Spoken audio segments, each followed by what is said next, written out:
Assalamualaikum warahmatullahi wabarakatuh. Perkenalkan, kami dari kelompok 1 di sini akan mempresentasikan terkait distribusi pendapatan. Adapun anggota kelompok 1 ada saya sendiri Sarniati, Sido Priyo Utomo, Mukrimah, dan Fitri Ramadhani. Ketidakmerataan distribusi pendapatan di suatu negara menjadi salah satu indikator kemiskinan di negara tersebut. Bagaimana hal tersebut dapat terjadi? Selanjutnya kami kelompok 1 akan jelaskan lebih detail. Assalamualaikum warahmatullahi wabarakatuh. Perkenalkan, nama saya Mukrimah dengan NIM A01191145. Kali ini saya akan menjelaskan mengenai bagaimana sih sebenarnya latar belakang dari distribusi pendapatan, kemudian apa saja jenis-jenisnya dan apa metodologinya. Yang pertama, latar belakang dari distribusi pendapatan sendiri. Pendapatan per kapita itu merupakan rata-rata pendapatan penduduk suatu negara yang diukur dengan menggunakan pembandingan antara pendapatan nasional dengan jumlah penduduk. Nah, pendapatan per kapita ini sering dijadikan ukuran pendapatan secara umum, tetapi tidak dapat dijadikan sebagai ukuran pemerataan tingkat kesejahteraan. Nah, sedangkan distribusi pendapatan nasional sendiri merupakan indikator yang mencerminkan merata atau timpangnya pendapatan nasional di suatu negara pada kalangan penduduknya. Nah, distribusi pendapatan sendiri merupakan salah satu aspek kemiskinan yang perlu dilihat karena distribusi pendapatan sendiri merupakan ukuran kemiskinan relatif. Kemudian, pada negara berkembang, ketimpangan pendapatan itu sering menjadi titik fokus yang paling penting. Di sini Profesor Kusnes sendiri mengemukakan bahwa tahap awal pertumbuhan ekonomi, yaitu kondisi distribusi pendapatan itu cenderung memburuk atau mengalami kondisi di mana ketimpangan pendapatan itu sangat tinggi. Namun, ketimpangan yang semakin besar itu menyebabkan berbagai masalah diantaranya. Salah satunya dan diantara yang lainnya itu meningkatnya angka kriminalitas, kemudian meningkatnya imigrasi yang nantinya akan berpengaruh pada ketidakstabilan dalam perekonomian. Nah, akan tetapi pada tahap berikutnya akan semakin membaik. Kemudian adapun jenis-jenis dari distribusi pendapatan sendiri itu dibagi menjadi dua. Yang pertama ada distribusi pendapatan perorangan dan distribusi pendapatan fungsional. Mungkin di sini akan menjadi pertanyaan, apa sih sebenarnya distribusi pendapatan perorangan dan apa sih sebenarnya pendapatan fungsional? Nah, pendapatan perorangan ini menyangkut orang perorangan atau rumah tangga dan total pendapatan yang mereka terima. Nah, bagaimana pendapatan itu mereka peroleh, berapa banyak yang diperoleh oleh masing-masing individu, dan bagaimana sih sebenarnya cara mereka memperolehnya. Kemudian adapun jenis yang kedua, distribusi pendapatan fungsional. Nah, distribusi pendapatan fungsional ini merupakan suatu distribusi yang mencoba untuk menjelaskan bagaimana sih bagian dari total pendapatan nasional yang diterima oleh masing-masing faktor produksi. Nah, yang sering sekali digunakan dan yang paling umum digunakan itu diantara dua jenis distribusi pendapatan tadi, yakni pendapatan perorangan, karena ini yang paling relevan, yang paling sering digunakan untuk mengukur ketimpangan pendapatan di suatu negara. Kemudian adapun metodologinya, pengumpulan data dalam suatu penelitian itu dimaksudkan untuk memperoleh bahan-bahan yang relevan, akurat, dan realistis. Nah, metode yang digunakan dalam pengumpulan data pada penelitian ini adalah metode studi pustaka, yang dimana diperoleh dari data-data digital instansi-instansi terkait, kemudian buku referensi maupun jurnal-jurnal ekonomi terhadap data distribusi pendapatan selama rentan kurun waktu 10 tahun terakhir. Kemudian metode analisis data yang dilakukan dengan pendekatan deskriptif kualitatif melalui kategorisasi kurva Lorenz, analisis koefisien Gini, dan kriteria tingkat ketimpangan menurut Bank Dunia atau World Bank yang sering kita dengar. Baik, selanjutnya saya akan menjelaskan mengenai tentang koefisien Gini. Koefisien Gini atau Gini ratio adalah salah satu ukuran yang paling sering digunakan untuk mengukur tingkat ketimpangan pendapatan secara menyeluruh, di mana ukuran Gini ratio sebagai ukuran pemerataan pendapatan mempunyai selang nilai antara 0 sampai dengan 1. Bila Gini ratio mendekati 0 menunjukkan adanya ketimpangan yang rendah, dan bila Gini ratio mendekati 1 menunjukkan ketimpangan yang tinggi.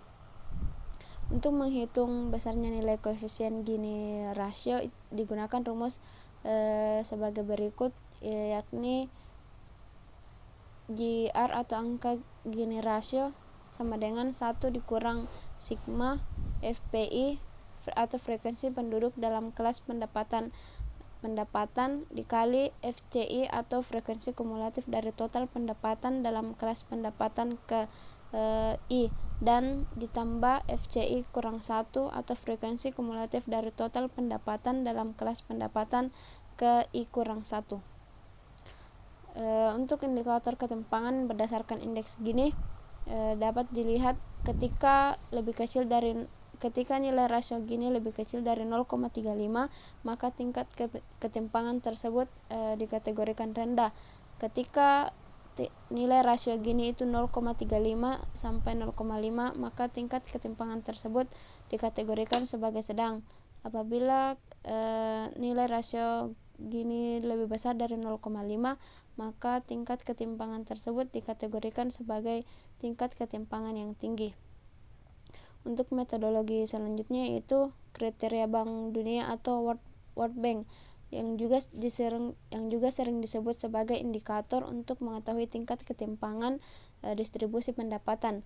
Kriteria tingkat ketimpangan menurut World Bank mengklasifikasikan tingkat ketimpangan ke dalam 3 kategori sebagaimana tertera pada gambar di samping, yaitu yang bisa dilihat pada klasifikasi pertama yaitu ketimpangan tinggi, di mana distribusi pendapatannya itu 40% penduduk berpendapatan rendah menerima kurang lebih 12% dari total pendapatan. Sedangkan untuk ketimpangan yang sedang, distribusi pendapatannya itu 40% penduduk berpendapatan rendah menerima 12% sampai 17% dari total pendapatan.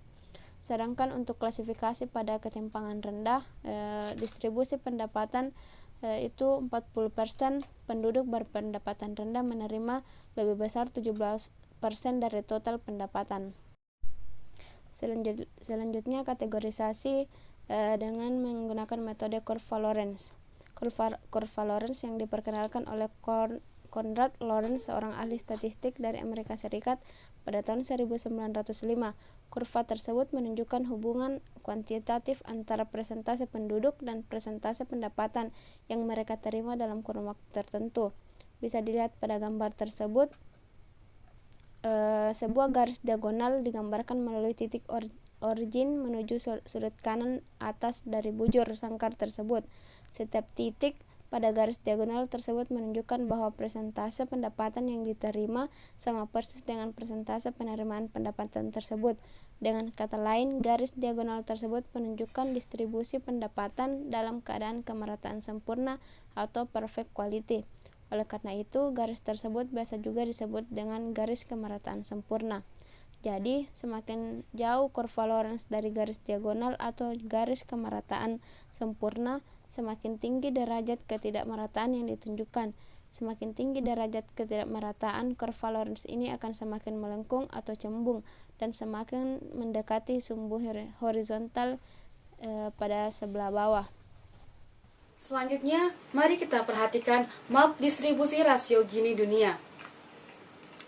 Adapun 10 negara dengan tingkat rasio Gini tertinggi rata-rata diduduki oleh negara-negara Afrika dan Amerika Selatan. Adapun posisi pertama diduduki oleh negara Afrika Selatan dengan tingkat rasio Gini 63%. Kemudian, 10 negara dengan tingkat rasio Gini terendah diduduki oleh negara-negara Eropa dan Asia Tengah, yang mana posisi pertama ada negara Slovenia dengan tingkat rasio Gini 24,6%. Beberapa data-data tingkat rasio Gini tersebut belum diperbaharui, seperti negara Afrika Selatan masih menggunakan data di tahun 2014. Dalam kurun waktu antara tahun 2010 hingga 2015, ranking indeks Gini Indonesia berada pada posisi ke-63 dengan indeks Gini 0,395. Angka tersebut menempatkan Indonesia berada pada posisi ketiga dengan indeks Gini terendah di negara-negara ASEAN. Adapun Singapura, Thailand, Malaysia memiliki indeks Gini tertinggi di tahun 2019. Dalam kurun waktu 20 tahun terakhir, indeks Gini Indonesia mengalami fluktuatif, yang mana indeks Gini terendah terjadi pada tahun 2000, yaitu dengan indeks Gini 28,6. Kemudian 10 tahun mengalami peningkatan kembali hingga berhasil turun lagi di tahun 2010 pada titik 35,1. Kemudian indeks Gini kembali meningkat mencapai posisi tertinggi 40 di tahun 2013. Kembali berfluktuatif dengan peningkatan dan penurunan yang tidak signifikan hingga di tahun 2021 indeks Gini Indonesia mencapai 37,3. Angka tersebut menunjukkan bahwa di tahun 2021 Indonesia mengalami tingkat ketimpangan dan ketidakmerataan distribusi pendapatan yang tergolong sedang. Secara nasional, sejak Maret 2015, angka rasio Gini mengalami penurunan sampai dengan September 2019. Kondisi ini menunjukkan bahwa selama periode tersebut terjadi perbaikan pemerataan pengeluaran di Indonesia. Namun demikian, akibat adanya pandemi COVID-19, nilai Gini rasio kembali mengalami kenaikan pada Maret 2020 hingga September 2020. Lalu kembali mengalami penurunan pada Maret 2021. Lalu bagaimana dengan wilayah di pedesaan dan perkotaan? Berdasarkan daerah tempat tinggal, Gini rasio di perkotaan pada Maret 2021 adalah sebesar 0,401. Hal ini menunjukkan terjadi kenaikan sebesar 0,002 poin dibandingkan September 2020 yang sebesar 0,399 dan meningkat sebesar 0,08 poin dibandingkan Maret 2020 yang sebesar 0,393. Untuk daerah pedesaan, Gini rasio pada Maret 2021 tercatat sebesar 0,315. Turun sebesar 0,04 poin dibandingkan dengan kondisi September 2020 dan sebesar 0,02 poin dibandingkan dengan kondisi Maret 2020. Gini rasio di daerah pedesaan pada September 2020 dan Maret 2020 masing-masing tercatat sebesar 0,319 dan 0,317. Berdasarkan indikator ketimpangan rasio Gini, maka dapat kita simpulkan bahwa untuk daerah perkotaan memiliki tingkat ketimpangan yang tergolong sedang, sedangkan untuk daerah pedesaan memiliki tingkat ketimpangan berdasarkan rasio Gini yang tergolong rendah. Distribusi pengeluaran penduduk Indonesia bisa kita lihat pada tabel sebelah kiri yang terdapat pada PowerPoint. Pada Maret 2021, persentase pengeluaran pada kelompok 40% terbawah adalah sebesar 17,76%, yang berarti ada pada kategori ketimpangan rendah. Kondisi ini menurun dibandingkan dengan September 2020 yang sebesar 17,93% dan meningkat dibandingkan dengan Maret 2020 yang sebesar 17,73%. Jika dibedakan menurut daerah, pada Maret 2021, persentase pengeluaran pada kelompok penduduk 40% terbawah di perkotaan adalah sebesar 16,81%. Sementara, persentase pengeluaran pada kelompok penduduk 40% terbawah di perdesaan tercatat sebesar 20,68%. Dengan demikian, menurut kriteria Bank Dunia, daerah perkotaan termasuk ketimpangan sedang, sementara daerah perdesaan termasuk ketimpangan rendah. Ini adalah tabel Gini rasio menurut provinsi di Indonesia pada Maret 2020, September 2020, dan Maret 2021. Gini rasio menurut provinsi di Indonesia pada Maret 2021. Provinsi yang mempunyai nilai Gini rasio tertinggi tercatat di Provinsi Daerah Istimewa Yogyakarta, yaitu sebesar 0,441. Sementara Gini rasio terendah tercatat di Provinsi Bangka Belitung dan Gini rasio sebesar 0,256. Jika dibandingkan dengan Gini rasio nasional yang sebesar 0,384, terdapat 6 provinsi dengan angka Gini rasio lebih tinggi, yaitu Daerah Istimewa Yogyakarta 0,441, Jawa Barat 0,412, DKI Jakarta 0,409, Gorontalo 0,408, Papua 0,397, dan Sulawesi Tenggara 0,390. Demikian sesi presentasi dari kelompok 1. Kami membuka sesi tanya jawab.